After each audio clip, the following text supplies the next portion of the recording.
আসসালামু আলাইকুম প্রিয় শিক্ষার্থীবৃন্দ, আশা করছি তোমরা সবাই ভালো আছো এবং সুস্থ আছো। এইচএসসি ফিজিক্স ফার্স্ট পেপারের চ্যাপ্টার 6 অর্থাৎ মহাকর্ষ অভিকর্ষ চ্যাপ্টারটির ধারাবাহিক আলোচনা চলছিল। সেই ধারাবাহিক আলোচনার তৃতীয় পর্বে বা 3 নম্বর লেকচারে তোমাদের সবাইকে স্বাগতম। এর আগে যারা প্রথম 2টি পর্ব মিস করেছো অবশ্যই আগে প্রথম 2টি পর্ব দেখে নিবে, তারপরে তুমি এই 3 নম্বর পর্বের ক্লাস করতে বসবে। আমরা 2 নম্বর পর্বে শেষ করেছিলাম অভিকর্ষজ ত্বরণের পরিবর্তন নির্ণয় সংক্রান্ত আলোচনা দিয়ে, এবং সেখানে আমি বলেছিলাম যে অভিকর্ষজ ত্বরণের পরিবর্তন বেসিক্যালি 3টা কারণে হয়ে থাকে। একটা হচ্ছে ভূপৃষ্ঠ থেকে উচ্চতর কোনো স্থানে উঠে গেলে, বা ভূপৃষ্ঠ থেকে গভীরে গেলে বা খনিতে গেলে, আর আরেকটা হচ্ছে ভূপৃষ্ঠতেই আমরা থাকবো কিন্তু যদি আমাদের অক্ষাংশের পরিবর্তন হয়, অর্থাৎ পৃথিবীর আহ্নিক গতির কারণে যে চেঞ্জটা হয়। তো আজকে আমাদের ডিসকাশন হচ্ছে ফুললি পৃথিবীর আহ্নিক গতির কারণে অভিকর্ষজ ত্বরণের যে পরিবর্তন হয় বা অক্ষাংশের কারণে অভিকর্ষজ ত্বরণের যে পরিবর্তন হয় স্থান ভেদে, আমরা সেটা দেখব। ফুল রাশিমালাটা এখানে আমি পুরোপুরি তোমাদেরকে বিস্তারিত দেখাবো। সেই রিলিভেন্ট 5টা-6টা ম্যাথও সলভ করব আমরা, যাতে এই টপিকটা তোমার ফুললি ক্লিয়ার হয়। তো এখানে আমরা লিখি অক্ষাংশের পরিবর্তন অথবা আহ্নিক গতির কারণে অভিকর্ষজ ত্বরণের পরিবর্তন। আহ্নিক গতি কি এটা নিশ্চয়ই তোমাকে বলে দিতে হবে না। পৃথিবী তার নিজ অক্ষের সাপেক্ষে 24 ঘন্টায় একবার ঘুরে আসে, যেটাকে আমরা বলি আহ্নিক গতি। আর সূর্যের চারিদিকে সে 365 দিনে একবার ঘুরে আসে, ওটাকে আমরা বলি হচ্ছে বার্ষিক গতি। তো আমাদের এখানকার ডিসকাশনটা হচ্ছে আহ্নিক গতি, অথবা তুমি বলতে পারো যে অক্ষাংশের কারণে, অথবা বলতে পারো আকার ক্রিয়া। হ্যাঁ, অক্ষাংশের প্রভাব বা আকার ক্রিয়ার কারণে যেটা হয়, তুমি জানো যে বিষুব অঞ্চলে পৃথিবীর ব্যাসার্ধ হচ্ছে 6378 কিলোমিটার, ওয়ারাজ মেরুর দিকে পৃথিবীর ব্যাসার্ধ হচ্ছে 6357 কিলোমিটার, মানে হচ্ছে 21 কিলোমিটারের একটা ডিফারেন্স থাকে। এবং সেই সাথে অক্ষাংশেরও কিন্তু একটা ব্যাপক পরিবর্তন আমরা দেখতে পাই। তো তাহলে আমরা যদি একটা সার্কেল আঁকায় বোঝার চেষ্টা করি, দেখো অক্ষাংশ দ্রাঘিমাংশ নাম তুমি শুনে থাকবা। এই যে তোমার হরিজন্টাল লাইনের উপরে যে রেখাগুলো থাকছে, এই যে পয়েন্টগুলো, এগুলোকে বলে হচ্ছে দ্রাঘিমাংশ। দ্রাঘিমাংশ এখানে 0 ডিগ্রি থেকে শুরু হবে এবং এখানে 180 ডিগ্রিতে গিয়ে শেষ হবে, এখানেও তাই। তার মানে পুরো একটা রাউন্ড যদি ঘোরানো হয় 360 ডিগ্রি পাওয়া যাবে। আর এখান থেকে শুরু হয় 0 ডিগ্রি থেকে, 0 ডিগ্রি 10, 20, 30, 40, 50, 60, 70, 80, এখানে 90 ডিগ্রিতে গিয়ে শেষ হয়। এই যে যারা আছে এদেরকে বলে হচ্ছে অক্ষাংশ, ইংলিশে বলে হচ্ছে ল্যাটিচিউড। ইংলিশে বলে ল্যাটিচিউড, আর দ্রাঘিমাংশ ইংলিশে বলে হচ্ছে লঙ্গিচিউড। আর এই যে হরিজন্টাল যে রেখা, এটাকে বলেই হচ্ছে সেই তোমার বিষুব রেখা। এটা হচ্ছে মেরু। আর এই যে রেখাটা তুমি দেখতে পাচ্ছ, এটাকে বলে হচ্ছে মূল মধ্য রেখা। মূল মধ্য রেখা, অথবা ইংলিশে যদি বলো প্রাইম মেরিডিয়ান বলে, এটাকে প্রাইম মেরিডিয়ান। ওকে, মূল মধ্য রেখা অথবা প্রাইম মেরিডিয়ান বলতে পারো। বিষুব রেখার আরেকটা নাম আমরা দিতে পারি, ইংলিশ টার্মটা যেটা ইকুয়েটর। বিষুব রেখার ইংলিশ টার্মটা হচ্ছে ইকুয়েটর। মেরু, মূল মধ্য রেখা, প্রাইম মেরিডিয়ান, এরা সবাই দ্রাঘিমাংশ। আর এখানে আরো 2টা রেখা তুমি চিনে রাখতে পারো। একটা হচ্ছে 23.5 ডিগ্রি, 23.5 ডিগ্রি নর্থ, যেটাকে আমরা বলি হচ্ছে কর্কট ক্রান্তি রেখা, কর্কট ক্রান্তি। এবং এদিকে আছে 23.5 ডিগ্রি সাউথ, 23.5 ডিগ্রি সাউথ, যেটাকে আমরা বলি হচ্ছে মকর ক্রান্তি। ওকে, মোটামুটি ভূগোলের এই বিষয়গুলোর একটা বেসিক সেন্স তোমার থাকা উচিত। যখন কিনা তুমি অক্ষাংশের পরিবর্তনের জন্য অভিকর্ষজ ত্বরণের পরিবর্তন বিষয়ক যে আলোচনা তুমি যখন করতে যাবে, তখন অবশ্যই তোমাকে কিন্তু এই কিছু কিছু বেসিক জানতে হবে। আর একদম কিছু মান তুমি মুখস্থ রাখতে পারো। যেমন একদম যদি বিষুব অঞ্চলের কথা বলো, একদম বিষুব রেখার উপরে পৃথিবীর যে অভিকর্ষ ত্বরণ, দ্যাট ইজ 9.78039, এগুলো তুমি মুখস্থ রাখবে কিছু কিছু মান। আর যদি মেরুর কথা বলো, মেরুতে হচ্ছে 9.83217। আর স্ট্যান্ডার্ড যেটা 45 ডিগ্রি অক্ষাংশে যে ভ্যালুটা, সেটা হচ্ছে 9.80665 মিটার পার সেকেন্ড স্কোয়ার। ওকে, তো কিছু কিছু মান তোমাকে মুখস্থ রাখা উচিত এবং সেটা তোমার জন্য নিজের জন্যই ভালো। মেরুতে পৃথিবীর অভিকর্ষ ত্বরণ 9.83217, এটা সবচেয়ে বেশি। বিষুব অঞ্চলে সবচেয়ে কম 9.78039। তার মানে তুমি বিষুব থেকে যতই মেরুর দিকে অগ্রসর হবা ততই কিন্তু অভিকর্ষ ত্বরণ বৃদ্ধি পেতে থাকে, এবং 45 ডিগ্রি অক্ষাংশ মোটামুটি এরকম একটা পজিশনে, তো ওখানটায় হচ্ছে 9.80665, যেটাকে আমরা 9.81 বলি। তো কিছু কিছু মান যদি তুমি মুখস্থ রাখো এটা তোমার জন্যই ভালো। তো এই অক্ষাংশের পরিবর্তন বা আকার ক্রিয়া বা আহ্নিক গতির কারণে অভিকর্ষজ ত্বরণের যে চেঞ্জ আসে, এই রাশিমালাটা আমাদেরকে আগে জানতে হবে। তাহলে আমরা পৃথিবীর যে কোনো স্থানের যদি আমরা অক্ষাংশ জানতে পারি, তাহলে ওই স্থান থেকে অন্য স্থানে গেলে অক্ষাংশের কারণে গ্র্যাভিটির যে চেঞ্জ বা ওজনের যে চেঞ্জটা আসবে সেটা আমরা বের করতে পারবো। তো এখানে কিছু না, ধরো আমি একটু মুছে নিচ্ছি, সামান্য একটু মুছে নিলাম। তো আমি ধরে নিচ্ছি যে আমাদের এই পজিশনে, সাপোজ এরকম একটা পজিশনে পি বিন্দুতে আমাদের এখানে একটা অবজেক্ট আছে, যেখানে অক্ষাংশ আমি ল্যামডা দিলাম। তো এখানে আমরা একটা রেডিয়াস ধরতে পারি, যে রেডিয়াস ধরে আমাদের এই বস্তুটা আসলে ঘুরছে, এই বস্তুটা পৃথিবীকে প্রদক্ষিণ করছে। ধরো এখানে ব্যাসার্ধটা হচ্ছে স্মল আর, আর পৃথিবীর যে অরিজিনাল ব্যাসার্ধ সেটা হচ্ছে ক্যাপিটাল আর, এই যে এখান থেকে এই পর্যন্ত অরিজিনাল ব্যাসার্ধ। তো যেহেতু বস্তুটা ওখানে পৃথিবীকে সারাউন্ড করছে বা পৃথিবীর চারপাশে ঘুরছে, দ্যাটস ওয়াই এখানে কিন্তু তার একটা কেন্দ্র বিমুখী বল তৈরি হয়, দ্যাট ইজ এফসি। এইবার এটা যেহেতু তোমার অক্ষাংশ ল্যামডা, আমরা যদি রেখাটাকে পেছনে বর্ধিত করি তাহলে এটাও কিন্তু অনুরূপ কোণ ল্যামডা হবে। তাহলে এফসি, তাহলে এই উপাংশটার নাম হয়ে যাবে এফসি কস ল্যামডা। খুব সুন্দরভাবে বোঝার চেষ্টা করবে, এফসি কস ল্যামডা হলো। আর ওইখানে যে বস্তুটা আছে এম ভরের বস্তু, এটাকে কিন্তু পৃথিবীর সেন্টারের দিকে টানা হচ্ছে, এফ বলে টানা হচ্ছে। তাহলে তুমি এবার নিজেই বুঝে দেখো যে যে বস্তুটা ল্যামডা অক্ষাংশে আছে বা পি বিন্দুতে আছে, সেই বস্তুকে পৃথিবীর সেন্টার অভিকর্ষ বলে টানছে বা ওজন বলে টানছে, that is F, F equals to MG এখানে। আর পৃথিবীর আহ্নিক গতির কারণে বা ঘূর্ণনের কারণে ওখানে তার একটা কেন্দ্র বিমুখী বল তৈরি হয়েছে, যেটা এফসি, এবং তার উপাংশ হচ্ছে এফসি কস ল্যামডা। যে বলটা তাকে প্রতিনিয়ত এই ঘূর্ণনের কারণে, তুমি জানো যে যখনই কোনো বস্তু বৃত্তাকার পথে ঘুরে তার কিন্তু একটা কেন্দ্র বিমুখী বল তৈরি হয়, যেটা তাকে ছিটকে ফেলতে চায়। তাহলে ওজনের বিরুদ্ধে ছিটকে ফেলতে চাচ্ছে এফসি কস ল্যামডা এই উপাংশটা। তাহলে যদি আসলে পৃথিবী না ঘুরতো বা আমরা যদি না ঘুরতাম, তাহলে কিন্তু এই উপাংশটার কোনো অস্তিত্ব থাকতো না, শুধু ওজন বলটা থাকতো। কিন্তু ওজন আমাদেরকে পৃথিবীর সেন্টারের দিকে টেনে ধরে রাখে বা আকৃষ্ট করে, আর এই বলটা আমাদেরকে বাহিরে ছিটকে ফেলে দিতে চায়, মহাশূন্যে ছিটকে ফেলে দিতে চায়। তার মানে আমাদের ওজন, আমরা যেটা মাপি, অ্যাকচুয়ালি আমাদের ওজন তার থেকে কিছুটা বেশি, কারণ আমরা এখানে একটা নিট ওজন পাবো। দেখো ল্যামডা অক্ষাংশে পি বিন্দুতে নিট বল বা ওজন কত হবে, নিট বল বা ওজন এফ ল্যামডা ইকুয়ালস টু, দেখো আমার অ্যাকচুয়াল ওজন কিন্তু এফ, আর আমাকে ছিটকে ফেলে দিতে চাওয়া হচ্ছে এফসি কস ল্যামডা দ্বারা। তাহলে নিশ্চয়ই আমি মাইনাস করে নিব, যেহেতু দুইটা বিপরীতমুখী ভেক্টর কাজ করছে। আমাকে সেন্টারের দিকে টানা হচ্ছে এফ বলে, আর ও আমাকে ছিটকে ফেলে দিতে চাচ্ছে, তাহলে ওটাকে আমার মাইনাস করে হিসাব করতে হবে। তো যদি পৃথিবীর ঘূর্ণনটা না থাকতো, আহ্নিক গতি না থাকতো, তাহলে কিন্তু এই টার্মটা টোটালি থাকতো না। ওকে, তো এখানে আমরা এমজি ল্যামডা লিখব, ওখানকার অভিকর্ষ ত্বরণ আমরা এমজি ল্যামডা ধরে নিচ্ছি। আমাদের মেইন ওজন হচ্ছে এমজি, এটা হচ্ছে এম ওমেগা স্কোয়ার আর কস ল্যামডা। তাহলে জি ল্যামডা কত পাচ্ছ, জি মাইনাস ওমেগা স্কোয়ার আর কস ল্যামডা। এই পর্যন্ত তুমি 1 নম্বর দিয়ে রাখতে পারো। এবার দেখো এখানে একটা সমকোণী ত্রিভুজ দেখা যাচ্ছে। সমকোণী ত্রিভুজটা কোথায়, এই যে এখানটায়, এখানটা একটা সমকোণী ত্রিভুজ আমরা দেখতে পাচ্ছি। এটা যদি ল্যামডা হয়, এখানেও কিন্তু আমরা ল্যামডা দিতে পারি, যেহেতু এটা একান্তর কোণ বলা যায়। তো এই যে ট্রায়াঙ্গেলটা দেখো, এই যে ট্রায়াঙ্গেলটা, এই ট্রায়াঙ্গেলে কস ল্যামডা যদি আমরা একটু অ্যাপ্লাই করি, তাহলে আমরা পাচ্ছি ভূমি বাই অতিভুজ, ভূমি বাই অতিভুজ।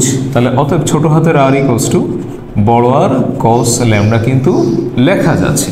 তো আমরা যদি এই সমীকরণে এসে জি মাইনাস ওমেগা স্কোয়ার আর কস ল্যামডা ওই জায়গায় রিপ্লেস করি, বাইরে একটা কস ল্যামডা তো ছিল, অতএব জি ল্যামডা ইকুয়ালস টু দাঁড়াবে G minus omega square R cos square lambda, and this is the formula. So so এই ফর্মুলাটাই কিন্তু অনেকের কাছে অনেক বেশি কঠিন মনে হবে, কিন্তু সেটা কিন্তু খুব সহজে আমি তোমাকে এক্সপ্লেন করে দিলাম যে এই যে ইকুয়েশনটা কিভাবে তৈরি হলো, নিট বল বা নিট ওজনটা কত, এই যে হচ্ছে নিট বল বা নিট ওজন, তো এখান থেকেই কিন্তু আমরা ওইখানকার অভিকর্ষজ ত্বরণটা কত এই পয়েন্টে সেটা কিন্তু আমরা সুন্দরভাবে বের করতে পারবো। এবং অনেকের কাছেই এই টপিকটা খুব বেশি জটিল মনে হয় না, এটা আসলে খুব বেশি জটিল না, ফিজিক্স এমনি জটিল সাবজেক্ট, তো তারপরে তোমার সামনে যদি কেউ এসে ওইটাকে আরো জটিলভাবে উপস্থাপন করে তাহলে কিন্তু তোমার ফিজিক্স পড়তে ভালো লাগবে না, ফিজিক্স পড়ার প্রতি অনীহা তৈরি হবে। এই জন্য সবার প্রতি আমার একটা সাজেশন থাকবে হচ্ছে ফিজিক্স জটিল সাবজেক্ট এমনিতেই, তো এটাকে যত বেশি সিম্পলিফাই করা যায়, যত ইজিলি এটাকে রিপ্রেজেন্ট করা যায় বা যত ইজিলি এটাকে মনে রাখা যায় সেই চেষ্টা করো, যত সহজে মনে রাখা যায়। সে অনেক কঠিন কঠিন থিওরি এর ভেতরে আছে, আমি জানি, আমরা পড়াচ্ছি 10-11 বছর হয়ে গেছে, তো আমি ডেফিনেটলি জানি যে এখানে কঠিন কঠিন থিওরি আছে, তো কিভাবে আমি সহজে সেটা তোমার সামনে প্রেজেন্ট করতে পারি এটাই আমার ডিউটি। কিভাবে সহজে তোমাকে এটা মনে রাখানো যায় বা পরীক্ষার হল অবধি তোমাকে নিয়ে যাওয়া যায় মনে রেখে, এটা সেই চেষ্টাটা আমি সবসময় করি এবং সবারই সেই চেষ্টাটা করা উচিত as a teacher or as a student.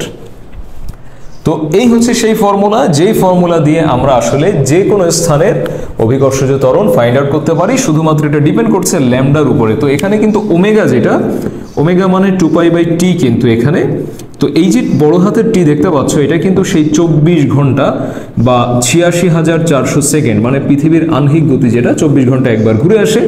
এই আর যেটা, এটা কিন্তু পৃথিবীর অ্যাকচুয়াল ব্যাসার্ধ যেটা 6.4 × 10⁶ মিটার, এবং এই যে জি, এটা পৃথিবীর যে অভিকর্ষ ত্বরণ স্ট্যান্ডার্ড মান 9.8 মিটার/সেকেন্ড², তুমি এখানে নিবে, আর ল্যামডাটা তোমার প্রশ্নের মধ্যে দেওয়া থাকবে। তো চলো এবার এইখান থেকে এই টপিকের উপরে বেশ কিছু ভালো ভালো প্রবলেম সলিউশন করা যাক, যাতে করে এই টপিকটা তোমার ফুললি ক্লিয়ার হয় এবং এই টপিকের উপরে তুমি যে কোনো প্রবলেম সলিউশন করতে পারো। তোমাদের জন্য ইনিশিয়ালি আমি এইখানে 3টা প্রবলেম উঠিয়েছি। দেখো, ঢাকার অক্ষাংশ 23 ডিগ্রি এবং বেইজিং এর অক্ষাংশ 43 ডিগ্রি। ঢাকা থেকে বেইজিং এ 100 কেজি ভরের বস্তু নিলে তার ওজনের তারতম্যটা কেমন হবে? তো তুমি দুইভাবে করতে পারো। নাম্বার 1 হচ্ছে ঢাকায় তার ওজন কত আগে বের করতে পারো, অক্ষাংশ দেওয়া আছে, এবং বেইজিং এ কত, দেন তুমি মাইনাস করতে পারো, অথবা তুমি একবারেও চাইলে করতে পারো। যেমন আমি যদি বলি ঢাকায় আমাদের যে ওজন W(23), তার মানে mg23, তার মানে mg মাইনাস ওমেগা স্কয়ার আর cos স্কয়ার 23, এখান থেকে কিন্তু আমরা করে ফেলতে পারতেছি। এটা 9.8, এখানে ওমেগা 2π/T মানে 86,400, পৃথিবীর ব্যাসার্ধ cos 23, এখান থেকে বের করতে পারছো। এবং যদি তুমি বলো যে বেইজিং এ তাহলে W43 হবে নিশ্চয়, তাহলে mg43 অক্ষাংশ 43, তার মানে g মাইনাস ওমেগা স্কয়ার আর cos স্কয়ার 43 ডিগ্রি। ফাইন। তো এইভাবে তুমি যদি দুটো আলাদা আলাদা করে বের করো, তারপর তোমার ওজনের তারতম্যটা আসলে কত হবে, W43 মাইনাস W23 করে ফেললে কিন্তু এখান থেকে ওজনের তারতম্যটা হয়ে যাচ্ছে, তুমি কিন্তু সেটা ইজিলি বের করে ফেলতে পারতেছো। তো এইভাবে করা যায়, অথবা একবারে এইখানে ইকুয়েশন লিখে দেন কাটাকাটি করে এই যে জি এগুলো কেটে যাচ্ছে, তো একবারেও করা যায়, এক লাইনেও করা যায়, অথবা তুমি আলাদা আলাদা করে সেপারেট করে করতে পারো। নেক্সটে আসো, সেটা হচ্ছে ভূপৃষ্ঠের কত ডিগ্রি অক্ষাংশে নিজ অক্ষে ঘূর্ণনের জন্য 50 কেজি ভরের একটি বস্তু তার ওজনের যে তারতম্য সেটা হবে 1 নিউটন। আমরা জানি যে পৃথিবীর ঘূর্ণন আছে বলেই আমাদের ওজন কিন্তু কিছুটা কম আমরা ফিল করি। যদি পৃথিবীর ঘূর্ণন বন্ধ হয়ে যায় তাহলে কিন্তু আমাদের ওজন আরো বেশি মনে হবে, এটা কিন্তু অবজেক্টিভেও আসতে পারে। আমি আগের ক্লাসেও তোমাদেরকে আমি বলেছি, সবসময় আমি তোমাদেরকে বলার চেষ্টা করি এই কথাটা যে তোমার এই যে ছোট ছোট এমসিকিউ গুলো, এই যে ইনফরমেশনগুলো, এগুলো কিন্তু যখন তুমি বিভিন্ন অঙ্ক করো বা বিভিন্ন বই পড়ো, থিওরি পড়ো, বিভিন্ন টপিক নিয়ে ডিসকাশন করো, এর ভেতরেই কিন্তু আছে। এমসিকিউ তো ভালো করতে গেলে কোনো পার্টিকুলার গাইড বই নাই যেটা পড়লেই তুমি এমসিকিউ তো ভালো করতে পারবা, বিষয়টা আসলে এমন না। বিষয়টা একটা কম্প্যাক্ট প্রিপারেশন নিতে হয়, বইয়ের লাইন বাই লাইন পড়তে হয়। অঙ্কের মধ্যে কিন্তু এমন ইনফরমেশন আছে যেগুলো এমসিকিউতে লাগতে পারে ডিরেক্ট ইনফরমেশন হিসেবে। অঙ্ক তো আসেই, আবার ইনফরমেশন হিসেবে কিন্তু লাগতে পারে। এই জন্য বইয়ের উপরে পূর্ণ দখল থাকলেই তুমি এমসিকিউতে ভালো করতে পারবা। শুধু পার্টিকুলার কোনো একটা গাইড বই পড়ে এমসিকিউতে ভালো করা যাবে, বিষয়টা মোটেই তেমন নয়। তো এখানে বলেছে আমাদের ওজন 1 নিউটন কম মনে হতে হবে, তাহলে আমরা জানি যে mg lambda equals to m G minus omega square R cos square lambda, এভাবে কিন্তু লেখা যায়, বা তুমি এম জি লিখে এখানে ধরো এভাবেও লিখতে পারো, M G minus M omega square, এভাবে লেখা যায়। তো বলেছে যে আমাদের ওজন 1 নিউটন কম মনে হবে অ্যাকচুয়াল ওজন থেকে, ফাইন। তো আমি যদি এভাবে লিখি M omega square R cos square lambda equals to M G minus M G lambda, এই যে দেখো ওজনের তারতম্যটা 1 নিউটন হবে, এটা বলাই আছে। আর এখানে এম ওমেগা স্কোয়ার আর কজ স্কোয়ার ল্যামডা, তো আমরা যদি সব ভাগ দেই একবারে, cos lambda 1 divided by M omega square R root, তো এইখান থেকে কিন্তু আমাদের যে এটা ল্যামডাটা সেটা চলে আসতেছে। ওকে,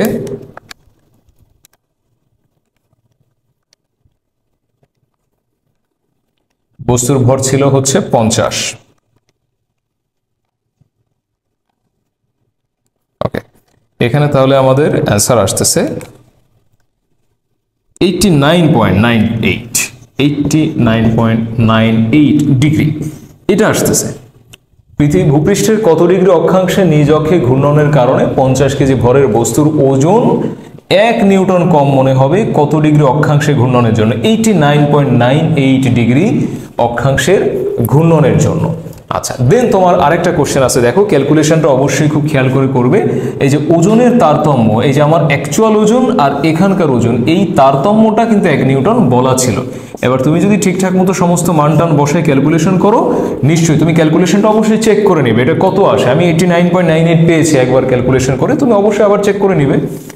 ওকে, এবার পরের কোশ্চেন যেটা আছে সেখানে কি বলা আছে দেখো, সেখানে বলা আছে যে বিষুব রেখা অবস্থিত এক ব্যক্তির ওজন তার প্রকৃত ওজনের 2/5 হতে গেলে পৃথিবীর নিজ অক্ষের সাপেক্ষে কত কৌণিক বেগে ঘুরতে হবে?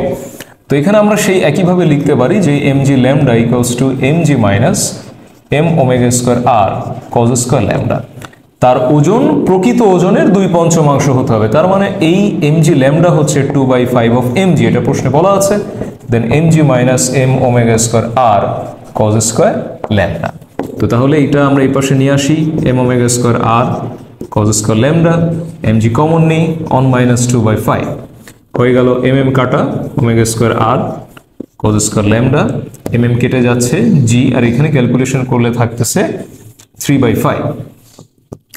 তো পৃথিবীকে কত কৌণিক বেগে ঘুরতে হবে, মানে ওমেগা চাচ্ছে তোমার কাছে, তাহলে বিষুব রেখায় অবস্থিত আছে, তাহলে বিষুব রেখা যদি অবস্থিত থাকে 3g/5 আর কজ স্কোয়ার 0 ডিগ্রি, কজ 0 মানে তো 1 তুমি জানো, তো এটা রুট দিলেই কিন্তু তোমার সেই যে কাঙ্ক্ষিত আনসারটা, সেই আনসারটা চলে আসবে। ঝটপট আনসার বের করে ফেলো, 3 × 9.8 divided by 5 × 6.4 inverse 6, okay, root over answer, এবং অ্যান্সার আসতেছে 9.58 × 10⁻⁻4 রেডিয়ান পার সেকেন্ড।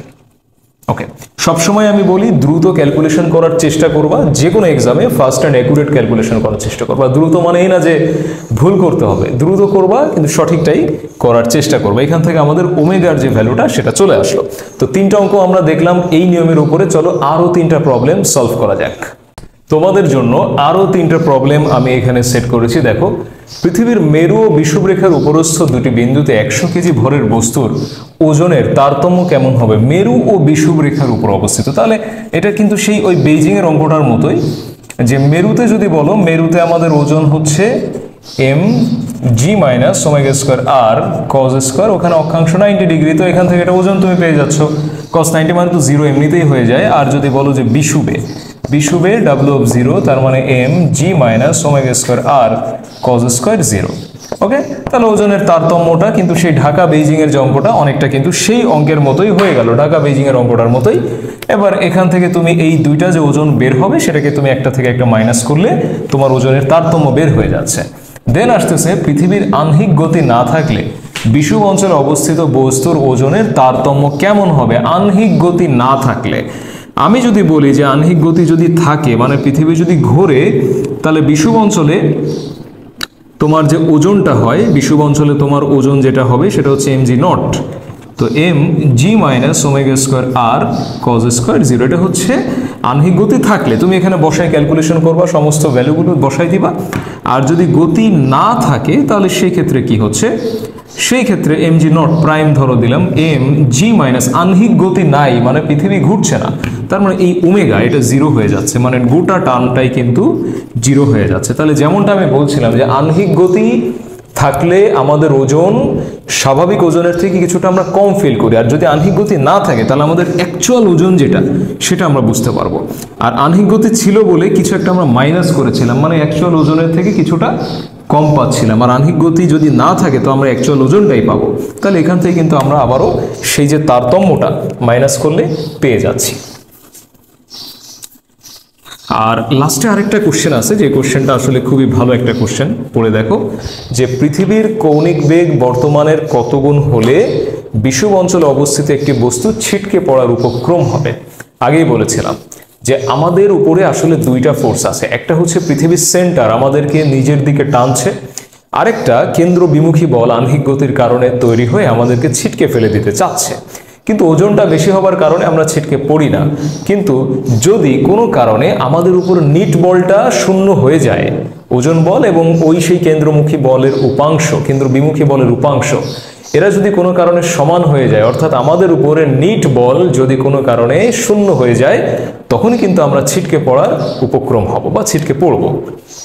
ওকে, তাহলে বলেছে যেহেতু যে বিষুব অঞ্চলের কথা, তো আমরা যেটা জানি যে G of lambda G minus omega square R cos square lambda. তো যদি এটা বিষুব অঞ্চলই হয় কজ স্কোয়ার জিরো। ওকে, এই হচ্ছে বিষুব অঞ্চলের জন্য একটা সমীকরণ আমরা রেখে দিই, জি নট প্লাস ওমেগা স্কোয়ার আর, এটা এখানে রেখে দিলাম। এবার ছিটকে পড়ার উপক্রম হলে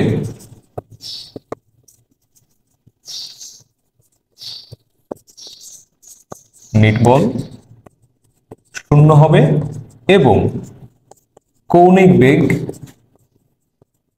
বর্তমানের n গুণ হবে। পৃথিবীর বর্তমানে যে কৌণিক বেগ আছে ওমেগা, তাতে কিন্তু আমরা ছিটকে পড়ছি না। তাহলে পৃথিবীর কৌণিক বেগ যদি বর্তমানের n গুণ হয়, আমরা ধরে নিচ্ছি n গুণ যদি হয়ে যায় তাহলে আমরা ছিটকে পড়বো, এটা আমরা ধরে নিচ্ছি।